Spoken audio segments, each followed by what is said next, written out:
Mr. Daydream by Roger Hargreaves. This is the story about Mr. Daydream. You know what he looks like, don't you?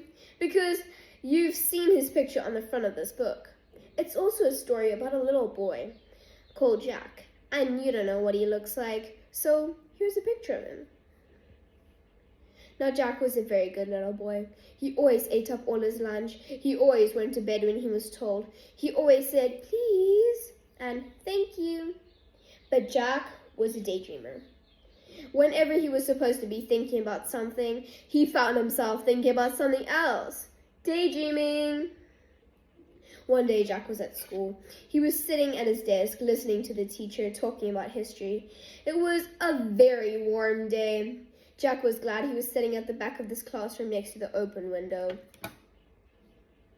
Suddenly, out of the corner of his eyes, Jack saw something outside the window on the grass in front of the school. Something blue. It was a small cloud-shaped figure. Jack couldn't believe his eyes. The figure looked at Jack, looking at him, smiled and waved. Jack looked at his teacher, who was still talking. Then he got up quietly, ever so quietly, and slipped out of the open window. He crossed the grass to the strange-looking cloud-shaped figure. "Hello," he said. "Who are you?" "I'm Mr. Daydream," said the figure. "What's your name?" "Jack," said Jack. "I'm going off on an adventure," said Mr. Daydream to Jack. "Would you like to come with?" "Oh, yes, please," replied Jack. "Very well, then," said Mr. Daydream, and putting 2 fingers in his mouth, he let out the loudest whistle Jack had ever heard in his whole life. A huge bird swooped down out of the sky and landed beside Jack and Mr. Daydream. "Come on," said Mr. Daydream to Jack, and climbed on the bird's back. Jack climbed on too. It was a really enormous bird, and there was plenty of room for both of them. "Hold on," said Mr. Daydream. Jack held on tight. The huge bird flapped its huge wings, and suddenly they were high up in the air. They flew faster and faster over the countryside. They flew over fields and farms and towns and hills and trees and valleys, until they were far, far away from Jack's school. It was very exciting. Mr. Daydream turned to Jack. "How would you like to go to Africa?" he shouted. They were traveling so fast, Jack just nodded his head and held on even tighter. And they flew across the sea. Suddenly, it seemed in no time at all, there, below them, was Africa.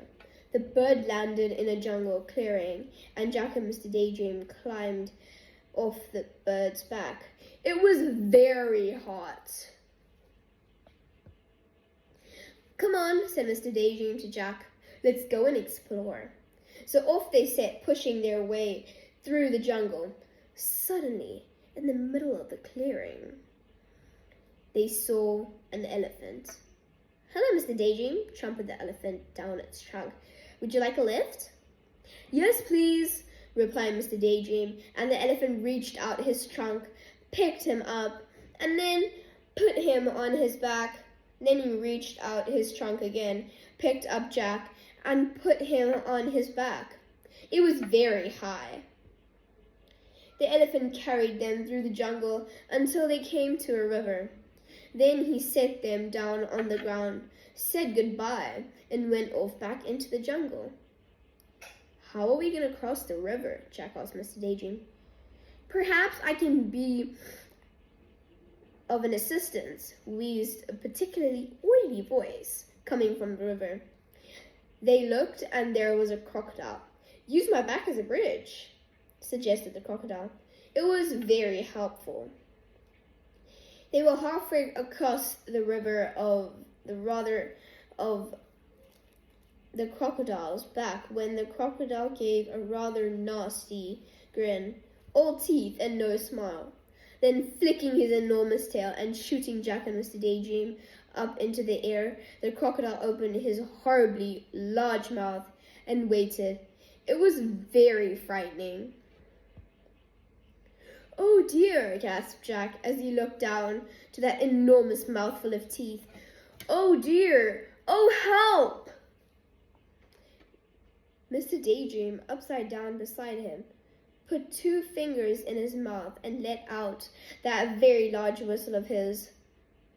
Suddenly, just as the crocodile's mouth was about to go snap, the big bird swooped down out of the sky.